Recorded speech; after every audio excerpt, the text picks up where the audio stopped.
okay to make a recording of this? Audio. Yeah, yeah, I don't care. Okay. So I'm looking at the process of evolution, which was a very nice explanation. It shows the cycle of evolution. And you don't have a chance to look at it, I guess. I mean, if you were to send me the pictures of it, I could tell you. Well, the one I'm really interested in is there's this, it looks like a dog which is red, but on the back of it, it's got a snake, and then there's a lion somewhere in there. Is this a combined animal? Oh, yeah, I made, like, my own animal. Yeah, it's very creative. Yeah, I'm really not good at drawing. No, but it looks like it has, is it true that there's a snake in there too? Yeah, like a snake and a lion put together. Right. And then Yeah. there's something that's red at the front. Is that a dog's head? Yeah. Oh my goodness. And this was to indicate something that might have, well, what was the purpose of this? Like, because, like, the animals, like, they change depending on, like, where they live and stuff. True, in response to the environment. Because I'm looking at the words of reproduction, mutation, and selection. What do you understand by those three words? To reproduce, to mutate, and then select. How do those things work together? For reproduction, it's more like making another. Right. You know what I mean? Like making another of that species. And then to mutate, like, I think that's more like what scientists do. Like they mutate the animal. Well, So, what I think what they're trying to show is that every time a baby is born, it's slightly different. So it's a slight mutation. That it in itself has mutated a little bit. And it might survive or it might not. If it does survive, it takes that mutation to the next generation. Yeah. So or it'll just die off. Right. So I thought that was a very good explanation with that picture. I'm now going to move on to a different picture. One of the pictures that I thought was quite interesting comes from your travel brochure. I thought that was very clever. A travel brochure of the body. Yeah. When you first heard about this, what did you think about this project? I thought it was gonna be really difficult to do because, like, I didn't know exactly how to make a travel brochure of, like, the body. I thought that was really, like, gonna be, like, really difficult for me. But my mom's a nurse, Oh. so she has a lot of, like, pictures on, like, the skeletal system and the muscular system, like, all of that. So she helped me a lot with that. Well, my impression was that it was very well presented, and I took some very good photos so that I could use it to study for myself because I want to learn more about how my body works. And I really felt that if you wanted to at some point type it up, it would make a very nice learning brochure. Yeah.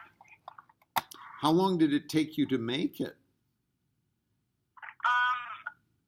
took me, honestly, it took me 1 day, but then I gave it to Miss Scott and she wanted me to add more pictures to it, so then I added more pictures, so then, like, 2 days. Oh, yeah. I mean, it's clearly a lot of effort. Some of the best projects I find have, time spent on the words and then time spent on the pictures. I think it's important to get that layout looking right.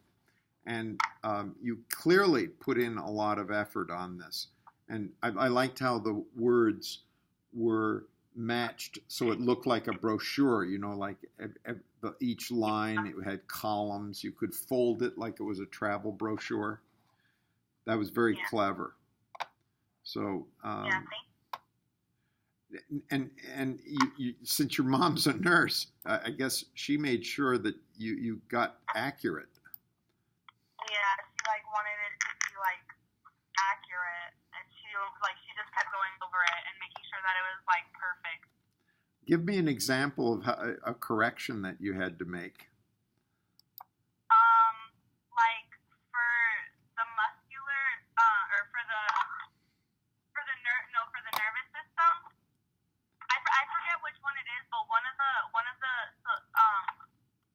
systems that are there, I didn't put a lot of information because I kept having to redo it because I couldn't find like enough information that was accurate because I was using the internet and then I was using my mom's studying books and everything. So like I just used a lot of the stuff from her studying books because like some of the stuff on the internet wasn't like good enough information. It's nice to have multiple resources. I think that's good. Yeah. And I was thinking it would be very good to have someone like your mom, an expert, to look at a project. I think that's good advice to future students who have to do this kind of work. Yeah, definitely get help from your parents. That's for sure. I'm going to now move on to your third project, where you had, let's see, there's something about the ecosystem. It had like this blue box, and it had a description on paper. And I picked the ocean ecosystem, and it's in a shoebox, and I made it into the did the ocean, and like I taped a bunch of fish and stuff. Yeah, and I see that you had sand on the bottom, and you had the surfboards up at the top. Yeah. So was there something you intended to communicate because you spread the fish around and you had the surfboards on top? What I guess, are you trying to communicate something about layers? Yeah, I was just trying to like show like where the top of the ocean is and like where the sun is located to like where the bottom is, and I put a bunch of sea plants I put it in like the very bottom to show like that's the bottom of the ocean, and then the fish are like the middle, like towards the middle bottom, and then I put like a person towards like the top middle, like, you know what I mean? Sure. It was very clever. Yeah. I like the fact that it was 3D. You had to open it up to find it. Yeah.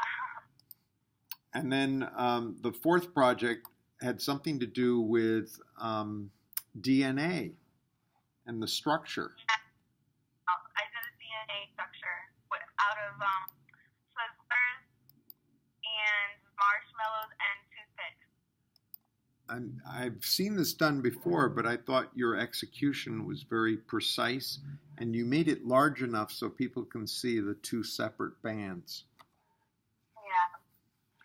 Well, yeah, go ahead. I colored the marshmallows different colors to show like which one was A and which one was E, like all the other letters and everything. GTA. So you can Yeah. differentiate. It was very nice to see the care and attention you put into it.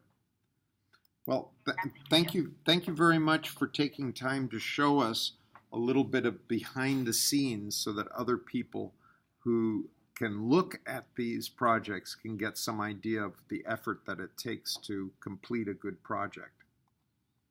Yeah. All right. What do you plan to study when you get your high school diploma? I want to be a physical therapist. Oh, so you're going to know something about the human body yourself. Yeah. Well, good luck in your future studies. All right. Thank you. Thank you for calling. All right. Bye. Bye. And you can see more of these. It's at SunEd Biology 1, June 2016. Thank you.